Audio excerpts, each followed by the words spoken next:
You know that phrase lost in translation? We usually think of it as like a funny mistake, right? A weird menu item or something. Yeah. But what happens when lost in translation actually costs you serious money Yeah. and time?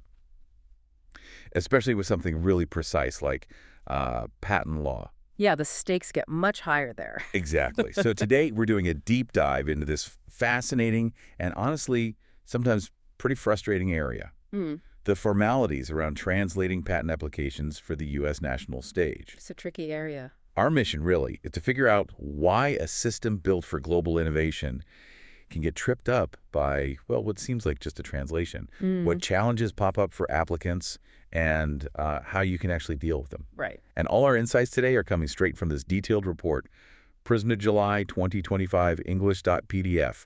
It's got observations from an expert who's right in the thick of these issues. And it's probably good to start with why people use these applications, these PCT applications, so much. Well, according to Anjali Airy at WIPO, that's the World Intellectual Property Organization, the Patent Cooperation Treaty, or PCT, application gives you some big advantages right off the bat. Like what?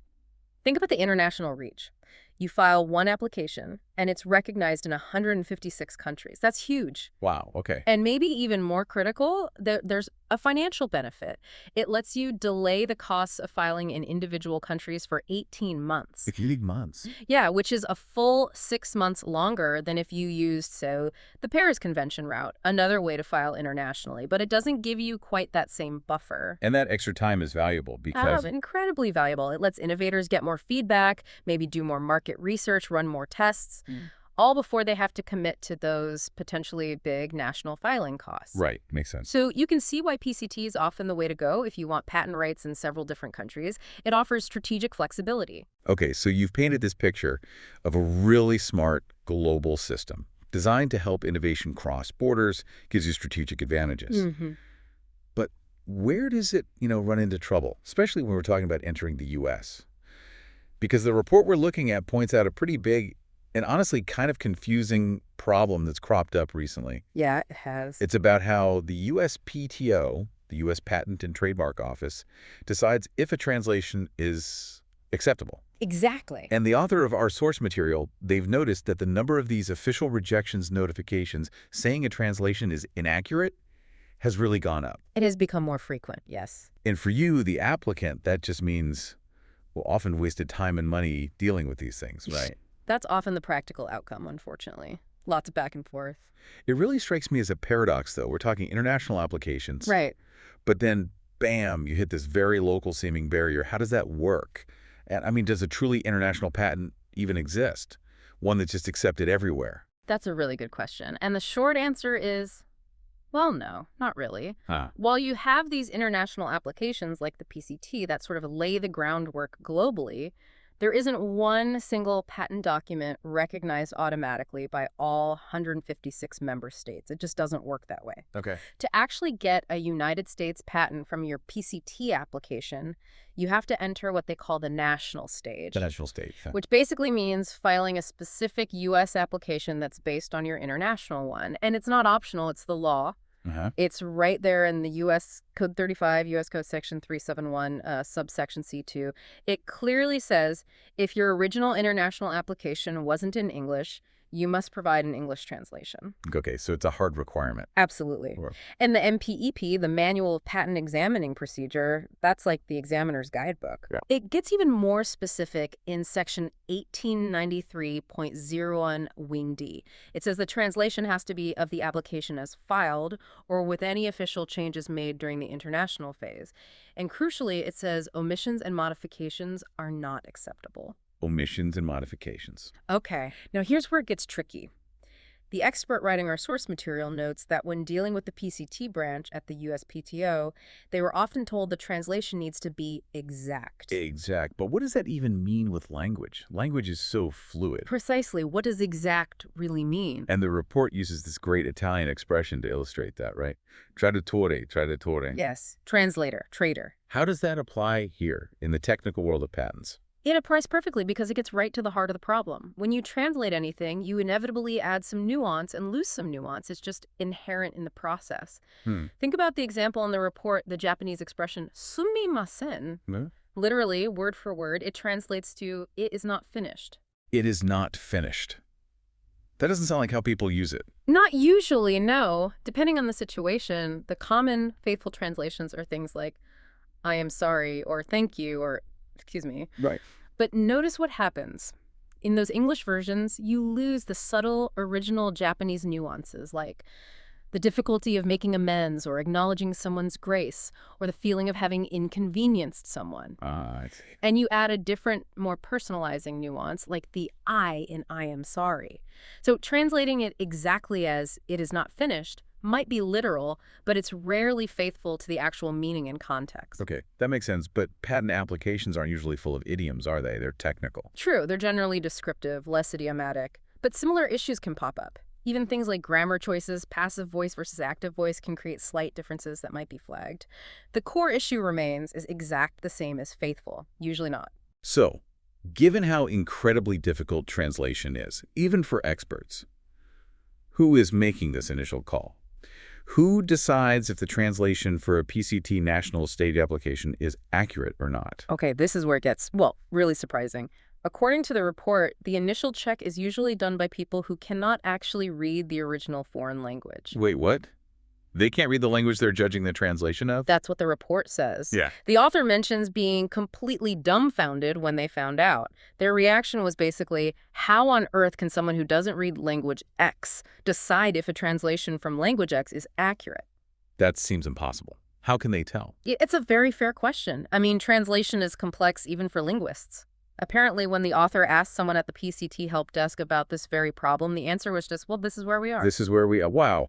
Okay, so if that's the situation, if the initial reviewers can't read the original, what does that mean for applicants caught in this?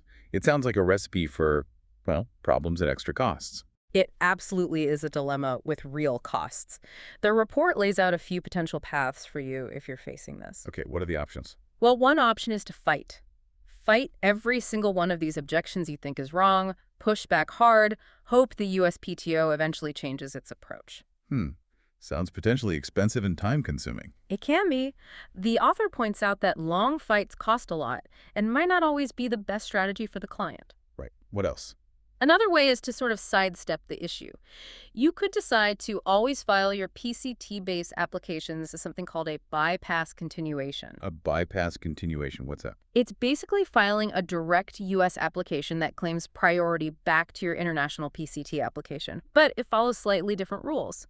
Crucially, it can avoid this specific translation as filed requirement we're talking about. Ah, okay. A different procedural route. Exactly. Or the third option is you just give in. You figure out what these initial reviewers seem to want and give it to them. Acquiesce. Just play the game, essentially. Yeah, pretty much. The author doesn't really recommend one specific path because, every case is different. Sure. But they do give some really practical advice on how to, let's say, placate these initial examiners so you can still get the benefits of the national stage filing without endless fights. Okay, so how do you placate them if they can't read the language? What are they actually looking for? This is the key insight from the report. They aren't language experts, right? So they're not judging linguistic nuance. They are basically just comparing the documents, looking at the original and the translation side by side to see if they look the same. Look the same. That sounds overly simplistic. A translation can't look exactly the same. I know it sounds a bit ridiculous, but what the report clarifies is they're focusing on the form of the translation, not the substance, things that usually have zero impact on the actual quality or meaning of the translation. Okay, so less about faithful meaning, more about visual matching, like a spot the difference game. That's a pretty good analogy, actually. Yes, it's more about superficial form. Can you give us some concrete examples? What kind of form issues trigger these rejections? Yes, the report gives very specific ones. For example, the title on the first page. Let's say the original Japanese title is formatted like Jinyuom, which includes title of the invention before the actual title device. Okay. Your English translation must mirror that structure exactly. Title of the invention device. If you just put device or even title device, omitting the full title of the invention part or the colon, they'll reject it. They might well determine the whole translation is inaccurate and issue a notification just for that. Wow. Okay, what else? Claims listings are another big one. If the original lists claims like claims followed by claim 1, a device, and claim 2, your translation needs to read claims followed by claim 1A device and claim 2. If you omit the word claim before each number, just putting 1A device, that's often enough for them to say it's inaccurate. Even though it's obvious they're claims. Apparently so. Remember, the MPP says omissions and headings are unacceptable. And the USPTO seems to have stretched that to include things like the word claim before the number or title before the title itself. Even if you'd argue they're just, unnecessary repetitions linguistically. So it's incredibly literal down to boilerplate text. Extremely literal. And it's not just obvious stuff like headings. The report says some reviewers dig deeper. Acronyms, for instance. Acronyms. How? Let's say an original Japanese sentence mentions the full name of a disease once, like OSOUT 2019, and then uses the acronym COVID-19 later. Okay. Now imagine your English translation just uses COVID-19 in both places for fluency. Like, COVID-19 is contagious, but there are vaccines for COVID-19. Seems like a normal translation choice. Right, but the reviewer might see the full name once in Japanese, but the acronym twice in English, and flag it as inaccurate because the form doesn't match exactly. The report suggests arguing that the terms mean the same thing usually doesn't work with these reviewers. Seriously? That seems... wow. Yeah. And even symbols. If the original uses symbols like triangles, circles, crosses, squares, the advice is translators should probably try to keep those exact symbols in the English version if they can. Just copy the symbols over. If possible, yes. It all comes back to making the documents look as similar as possible on a purely visual level. So the big takeaway from these examples is really forget nuanced meaning for this initial check. It's about the visual structure, matching headings, terms, maybe even symbols, almost like a clerical check. That's exactly it, a purely administrative check on form. Okay. So wrapping this up then, what's the bottom line for people dealing with this? Well, the number one thing the report stresses is you absolutely should get the most accurate, faithful translation possible for your application. That's vital for protecting your actual invention. Of course, the substance matters most. Absolutely. However, and this is the practical aha moment, after you have that excellent, faithful translation, doing one final check just to make sure it visually looks like the original, matching those headings, terms, acronym usage, etc., that can save you a huge amount of time and money dealing with these formal rejections. So get the meaning right first, then do a quick visual match check to satisfy this peculiar administrative hurdle. Precisely. Understand the superficial check you need to pass to get to the substantive examination. Got it. And, it really leaves you with a bigger question to think about. In our world where global communication is so important and IP is so international, what does it really say when a legal system seems, at least in this initial step, to prioritize superficial form over actual faithful meaning? How might that kind of focus affect innovation or fairness for people trying to access international markets? It's something worth pondering. That is a powerful thought. It really makes you consider that balance, doesn't it? Between sticking rigidly to the rules on paper, the formal requirements, and understanding the real intent of communication, especially for these really important, complex legal documents that are meant to protect valuable ideas.